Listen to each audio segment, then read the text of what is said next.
This is the new Chinese Maglev train. It reached a record-breaking 387 miles per hour or 623 kilometers per hour. But in the future, Chinese engineers think that this train will reach speeds of up to 2,500 miles per hour or 4,000 kilometers per hour. But edging right past their train at breakneck speed is Japan's Chuo Shinkansen, competing for the title of the fastest train in the world. So let's discuss it in today's episode of Built Up.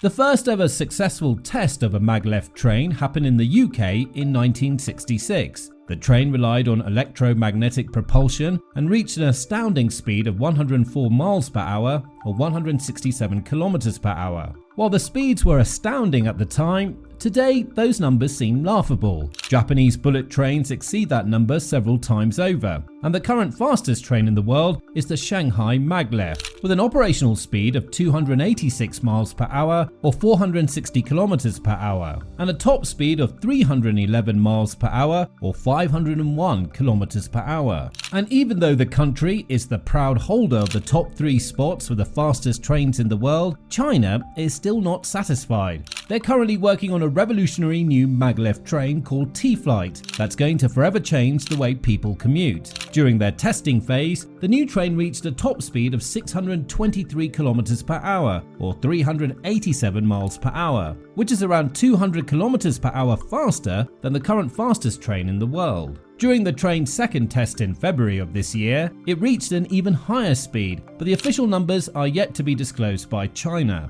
We just know they were higher than the previous record of 623 kilometers per hour. Based on China's Aerospace Science and Industry Corporation, aka CASIC, this was the first time a train was stable during the 1.5 mile or 2 kilometer strip inside a low vacuum tube. But what allows a train like this to reach such incredible speeds? Before we tell you more, please don't forget to subscribe if you like the video so far. Well, if you want the short answer, it's magnets. Suppose you're looking for a long answer. In that case, China's new train doesn't follow all the traditional rules of magnetic levitation technology, which uses the push and pull forces of powerful magnets to move and control the train. Instead, the newest superconducting maglev train that China is working on is suspended in a low vacuum pipeline using 3 types of magnets. This gives the train the illusion that it's basically flying above the tracks, and the technology is revolutionary because the new generations of trains that come after it will be capable of reaching 1,000 kilometers per hour or 650 miles per hour,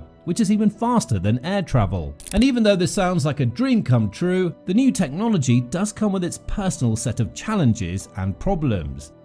You see, if you want to build a train like T-Flight, then you need to completely change the infrastructure. The train is not compatible with older railways. But what can you expect? This train is actually trying to compete with planes in terms of speed. Just think about it. If you're commuting 400 kilometers to work, instead of traveling for hours and hours, you'd reach your destination in just 30 minutes. But the technology is going to be very expensive. That's because, like we said, these trains require the construction of high-speed, low-vacuum tunnels that remove a lot of the friction. The more friction, the slower the train. That's why only 10 countries in the world have been able to develop high-speed trains that can travel over 250 kilometers per hour. And even if most of these countries develop faster trains, train tracks don't allow trains to exceed speeds of 350 kilometers per hour because of high friction. Even the TGV in France isn't able to reach these speeds. Sure, they've been racing versions of the TGV invented, which reached the unimaginable 574.8 kilometers per hour, but there were no passengers on board this train. As soon as passengers get on board, then the speed is reduced down to 320 kilometers per hour.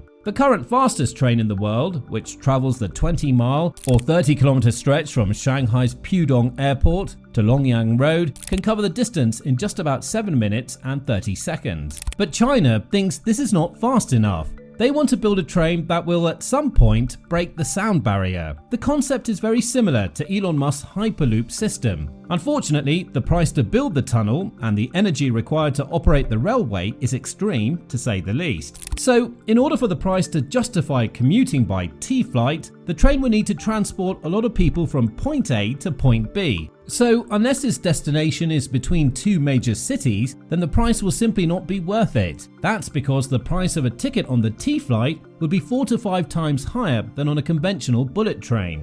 And speaking of costly adjustments, Chinese engineers need to figure out a way to deal with all of the noise. At such high velocities, noise will be a big problem for T-flight. For example, they'll need to build modified expensive tunnels and install sound barriers around urban neighborhoods to protect both the locals and the passengers from excessive noise. And of course, this high-tech low vacuum sound insulated tunnel will need to be very long, over 400 or 500 kilometers. Otherwise, the time saved during the commute would not be enough to justify the high price of the ticket or the construction of the tunnel. Because, after all, we're talking about billions upon billions of dollars in infrastructure here. And like we said, another country spending billions upon billions of dollars building the fastest maglev train in the world is Japan, with their Chuo Shinkansen or Central Shinkansen. Japan is expecting to spend 9 trillion yen, or around $82 billion, on building the world's fastest train and the railways that would support it. The train tracks would run from Tokyo to the city of Nagoya, covering a distance of 178 miles or 286 kilometers. In the future, if the railway proves successful, they expect to extend it from Nagoya to Osaka, extending the line to a total length of 310 miles or 500 kilometers. Along the nearly 300-kilometer route, there'll be 9 different stations where people can board and deboard. But unlike other maglev railways, 90% of the Central Shinkansen will be inside a tunnel. The new rail line will also incorporate the current Yamanashi test track. This 11.5 mile, 18.4 kilometer test track is where they currently test Japan's fastest train in the world. If you're wondering about the speed, Japan's Shinkansen will be able to reach speeds of 314 miles per hour or 505 kilometers per hour. The entire project is under the supervision of the former Japanese National Railways, or JNR, which is the current Central Japan Railways Corporation, or JR Central. Now, if you're wondering about some of the train's features, here's what it will look like. It's actually the MLX-01 3-car train model that set the world record for 361 miles per hour or 581 kilometers per hour in a manned run. It's been developed by JR Central, which in 2010 announced they'll be upgrading the MLX-01 to the LO series. The new series of trains is intended for commercial operation and is capable of reaching speeds of 314 miles per hour or 505 kilometers per hour. Just 5 years after the update, the LO series set the world record for a manned train when it crossed 375 miles per hour or 603 kilometers per hour. Most recently, JR Central updated the train another time and presented the improved LO series in 2020. This model will actually be about 90% of what the actual train will look like when finished, and it'll be capable of drawing power directly from the tracks instead of relying on gas generators like models in the past. They're currently testing the improved model, and the construction of the project began in 2014. Problems occurred when Shizuoka Prefecture denied construction permits in 2020, but since then they commenced work after a major government loan was approved. The Tokyo to Nagoya route was expected to be open in 2027, but the date had to be postponed. The Nagoya to Osaka line is expected to be open by 2045. When the railways are complete in 2034, people will be able to board the train at Tokyo and reach Nagoya in exactly 40 minutes. When the Nagoya to Osaka line is complete, you'll be able to go from Tokyo to Osaka in just 67 minutes. Today, that same 500-kilometer stretch would take you 6 hours and 27 minutes by car. Right now, the two countries compete for the title of the newest, fastest maglev train in the world. And while Japan keeps postponing the official opening of the new Central Shinkansen, China is quickly building its version of the Hyperloop called T-Flight. But they'll only claim the title if they manage to build the long-distance low-vacuum tube required to operate the T-Flight. So, who do you think will win the race for building the fastest maglev train in the world? China or Japan? Let us know in the comments down below. Now, here's another video mega project enthusiasts enjoyed watching. Bye for now.